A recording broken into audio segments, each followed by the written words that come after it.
Buenos días. Estamos en la segunda semana de la clase Hechos de los Apóstoles y hemos llegado al capítulo 2 del libro de Hechos, un capítulo muy emocionante, muy importante, y algunos han dicho que ese es donde el Nuevo Testamento comienza, porque ese es donde comienza la edad de la iglesia. Y lo que hemos visto anteriormente es con Jesús como otro profeta, hablando, enseñando y haciendo sus obras, ah, casi como un miembro del Antiguo Testamento. Pero aquí, en el capítulo 2 del libro de Hechos, tenemos una nueva era.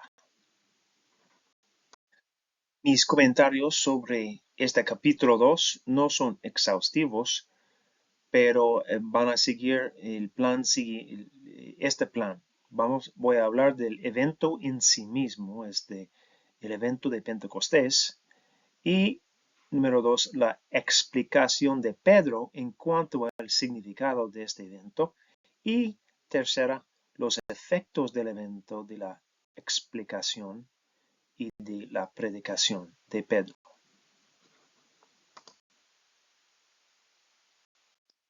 Hechos 2, 1 al 4 dice, cuando llegó el día de Pentecostés estaban juntos en el mismo lugar. De repente vino del cielo un ruido como el de una violenta ráfaga de viento y llenó toda la casa donde estaban reunidos. Se les aparecieron entonces unas lenguas como de fuego que se repartieron y se posaron sobre cada uno de ellos. Todos fueron llenos del Espíritu Santo y comenzaron a hablar en diferentes lenguas, según el Espíritu les concedía expresarse. Bueno, primero, ¿qué es Pentecostés? Es significativo tanto como en el Antiguo Testamento como en el Nuevo. Pentecostés es en realidad el nombre griego para un festival conocido en el Antiguo Testamento como la fiesta de las semanas. La palabra griega significa 50 y se refiere a los 50 días que han transcurrido desde la ofrenda mecida de la Pascua. La fiesta de las semanas celebró el fin de la cosecha de grano. Otra cosa que quiere enfatizar es la frase de repente. ¿Por qué es importante? Porque esta indica o implica que eso no fue algo que los discípulos estaban estudiando ni esperando. Llegó por sorpresa, ¿verdad? De repente, en un momento inesperado. Entonces, esta enfatiza la iniciativa de Dios en cuanto a este evento. Como todos los eventos importantes en la Biblia, Dios toma la iniciativa.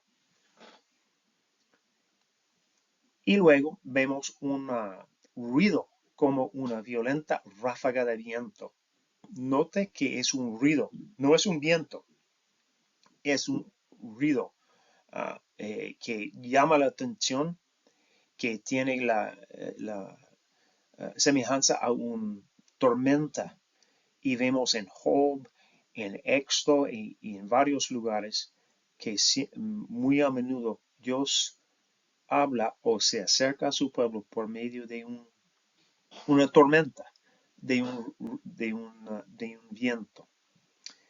Vale la pena observar que la palabra para viento viene del Antiguo Testamento, ruach, la palabra ruach, y en el griego es neuma, y este viento es la misma palabra que se usa para decir el espíritu. Lenguas de fuego, tenemos muchos ejemplos de fuego importante en el Antiguo Testamento y siempre significa la presencia del Señor, ¿verdad? Y luego tenemos este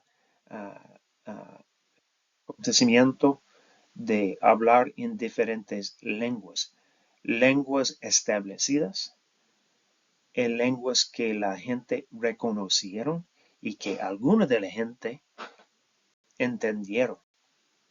Es una medida de comunicación como normal. Bueno, estamos hablando de estas preguntas sobre este evento de Pentecostés, pero quisiera añadir algunos comentarios sobre lenguas de fuego. ¿Qué significan estas lenguas? Uh, uh, Igual como el ruido de viento, no es ni viento actual ni fuego actual. Ninguno de los dos da el efecto de viento o de fuego. Nadie está quemado aquí.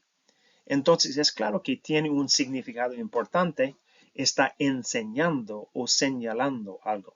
Y aquí tenemos la historia larga de Dios encontrando a su pueblo en medio de fuego.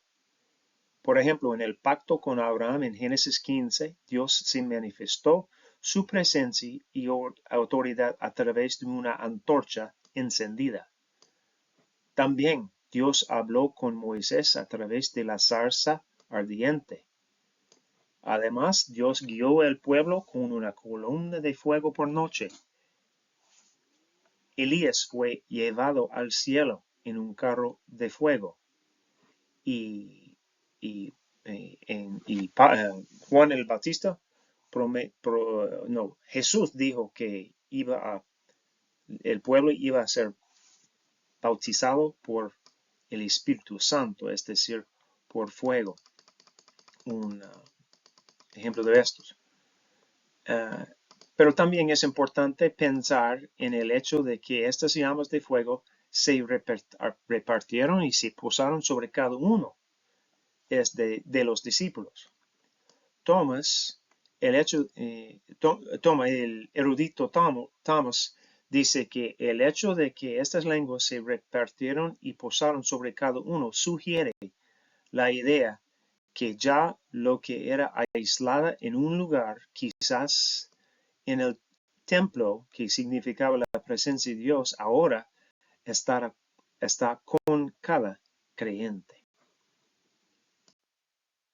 Seguimos con los versículos 5 al 13 y no es de casualidad que hay mucha gente en Jerusalén en este momento por esta fiesta de las semanas. Mucha gente de todas partes del mundo. Entonces, ese milagro de poder entender el Evangelio en su propia lengua es algo muy bonito y algo que está llevando a cabo,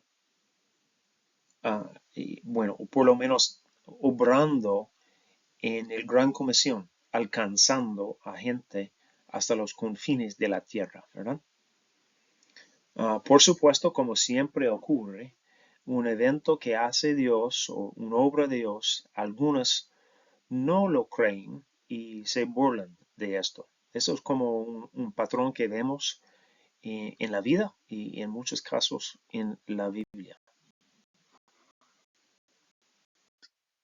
Y cuando hablamos de la gente de todas partes del mundo, escuchando y entendiendo la palabra de Dios en su propio idioma, siempre es importante ver lo que pasó en Génesis 11, en la historia de la Torre de Babel, en que la gente iba a construir una torre para alcanzar al cielo, para ser sus propios dioses, en efecto.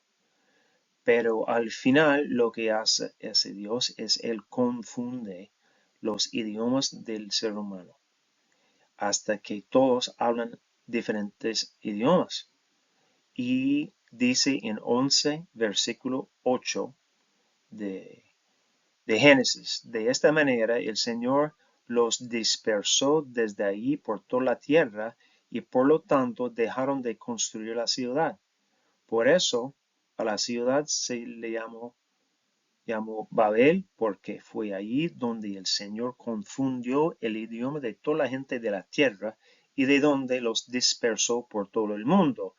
Y para recordar. Y esto fue parte del mandato de Dios al principio, ir a todo el mundo y controlar y cuidar a todo el mundo, ¿verdad? Pero en este caso, la gente habían quedado juntos para protegerse y no para confiar en el Señor. Pero lo que tenemos en Pentecostés es ahora una reversal o una manera de tratar esta situación de todo el mundo hablando diferentes lenguas. Ahora todos pueden entender lo que está diciendo Dios a ellos.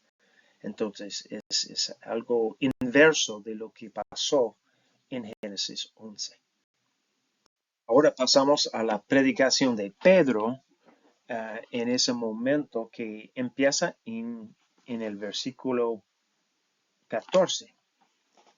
Y Pedro tiene que o quiere explicar lo que está pasando y su entendimiento de todas estas cosas viene de un entendimiento nuevo de las Escrituras, algo que aprendió de Jesús y acerca de Jesús. Es decir, Jesús es el sujeto central, el propósito, el cumplimiento del Antiguo Testamento. En una forma u otra, todas las Escrituras tienen su cumplimiento en él. Entonces hay que leer el Antiguo Testamento a través del conocimiento de Jesús, el Mesías. Jesús es el lente hermenéutico para entender correctamente las Escrituras. Me gusta enfatizar en mi clase en el Antiguo Testamento que no se puede entender el Nuevo Testamento sin entender el Antiguo Testamento, pero tampoco puede entender el Nuevo Testamento sin entender el Antiguo Testamento.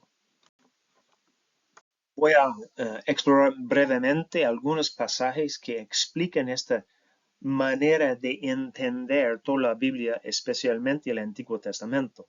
Y lo que dice Jesús en Lucas capítulo 4, en el primer sermón que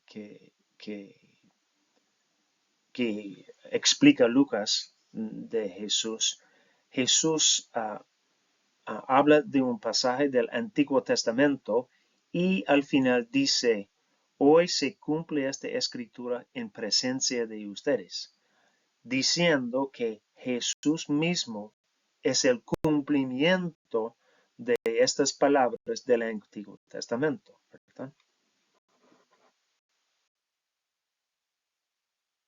Podemos ver la misma idea en Juan capítulo 5, donde Jesús dice, y está en este momento, es como regañando los fariseos. Ustedes estudian con diligencia las Escrituras porque piensan que en ellas hayan la vida eterna. Y son ellas las que dan testimonio en mi favor. Sin embargo, ustedes no quieren venir a mí para tener esa vida. Es decir, Jesús está explicando que la palabra señala a Él. La vida no viene de la palabra, sino de Él. Y es importante porque es una tendencia o quizás una tentación de creer que mi responsabilidad como cristiano es conocer la Biblia. Bueno, lo que ofrece la palabra es la oportunidad de conocer a Jesús. La palabra nos ayuda a conocer a Dios, su Hijo y el Espíritu Santo. Ese es el propósito. Sí, es importante conocer la palabra, sin duda, pero el objeto de la palabra, el cumplimiento de la palabra, es una relación con Jesús mismo. Ahora tenemos también en Mateo 5, en el Sermón del Monte, Jesús dice, no piensen que ha venido a anular la ley o los profetas. No he venido a anularlos, sino a darles cumplimientos. Les aseguro que mientras existen el cielo y la tierra, ni una letra ni una tilde de la ley desaparecerán hasta que todo se haya cumplido. Y Jesús es el que va a cumplirlos, ¿verdad? Y al final, en el camino a Emaús, estos dos están caminando después de la crucifixión, hablando de chismes que habían escuchado en cuanto a la resurrección. Y Jesús junta con ellos, y ellos no se dan cuenta que es Jesús. Pero al final de esta conversación Jesús dice, qué torpes son ustedes y qué tardos de corazón para creer todo lo que han dicho los profetas. ¿Acaso no tenía que sufrir el Cristo hasta estas cosas antes de entrar en su gloria?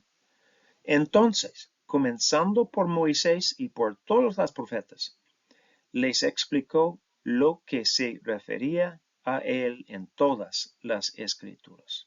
Aquí tiene otra enseñanza que Jesús es la enseñanza central de toda la Biblia, ¿verdad? Y entonces, por eso.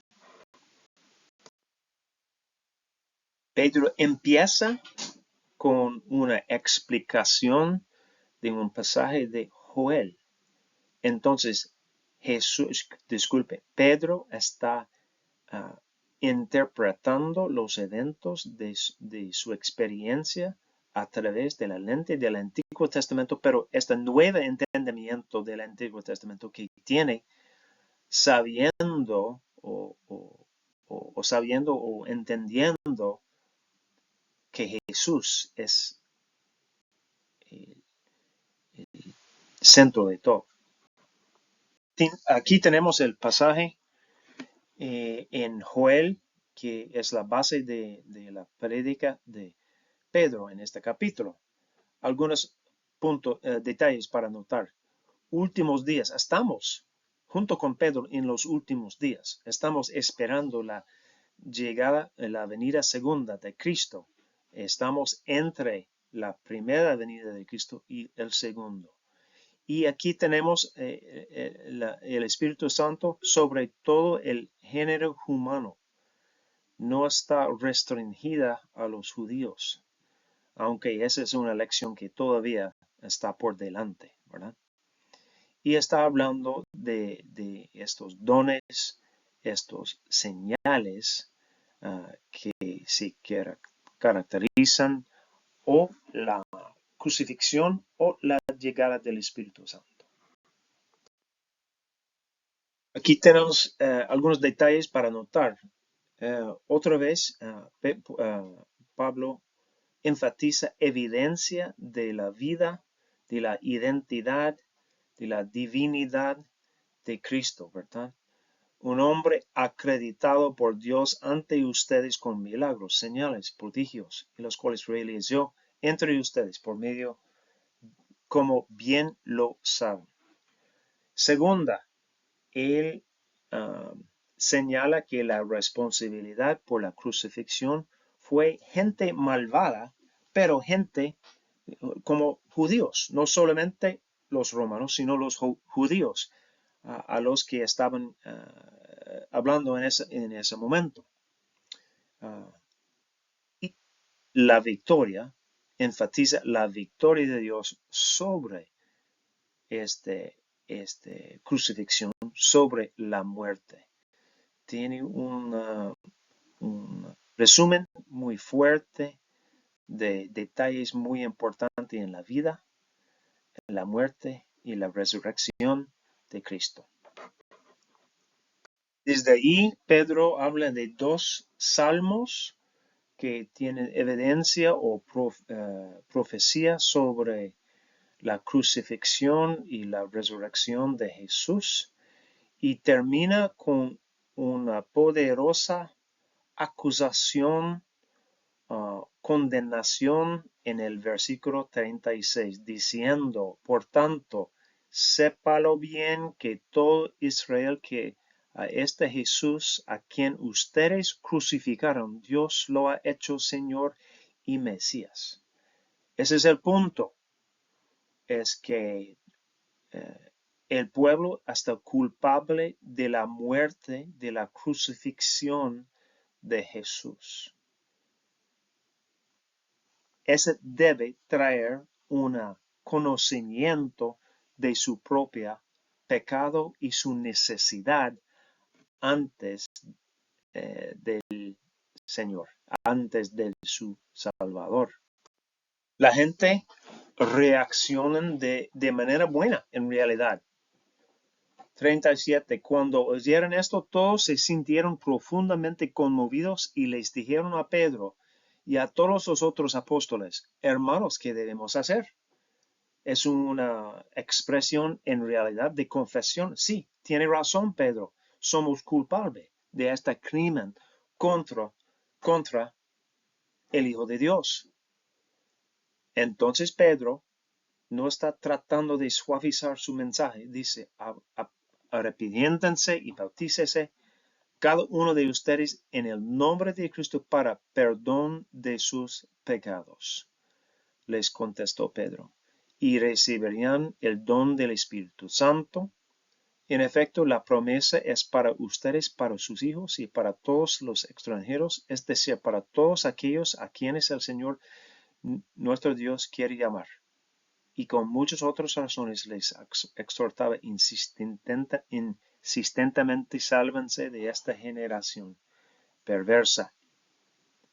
Entonces, hay énfasis en arrepentimiento, en bautismo y en la llegada del Espíritu Santo. Y otra cosa que Pedro van a tener que enfrentar en más detalle más adelante es promesa, es para ustedes, para todos aquellos a quienes el Señor nuestro Dios quiera llamar, incluso los que no son judíos, ¿verdad? Entonces, sí, los requisitos del Evangelio de arrepentirse, de reconocer su pecado y de recibir el Señor, y es muy específico, pero es para todos, ¿verdad? Es para todos. Entonces, podemos resumir algunas cosas, algunos principios o temas centrales de esta predicación. Primero, se trata de la continuidad y la unidad de la Biblia, es decir, entre el Antiguo Testamento y el Nuevo Testamento. Lo que dice el Antiguo Testamento está cumplido en el Nuevo Testamento. Segundo, se trata de la soberanía de Dios en la historia. Los seres humanos hicieron lo peor, matando al Hijo de Dios, pero Dios lo usa para poder ofrecer salvación al mundo. Tercera, se enfoca en Cristo, en quién es y en quién que hizo. Se enfoca en la necesidad de ser salvado del pecado y hace una llamada al arrepentimiento y da una promesa del Espíritu. Quiero mencionar un detalle más sobre esta predicación, porque la predicación de Pedro enfatiza un reconocimiento de la necesidad del perdón y el ánimo a buscarlo. Pero quiero repetir lo que dice Pablo más tarde en 2 Timoteo en cuanto a el obrero del Señor en este trabajo de llegar a gente a reconocer su pecado y buscar al Señor. Dice en 2 Timoteo 2, 22 en adelante: y un siervo del Señor no debe andar peleando, más bien debe ser amable con todos, capaz de enseñar y no propenso a irritarse. Así humildemente debe corregir a los adversarios con la esperanza de que Dios les conceda el arrepentimiento para conocer la verdad, de modo que se despiertan y escapen de la trampa en que el diablo los tiene cautivos, sumisos a su voluntad. Es decir, nuestra predicación, nuestra enseñanza del Evangelio siempre depende por su éxito en la obra del Espíritu Santo y no en la manera en que lo decimos, no en nuestro comportamiento,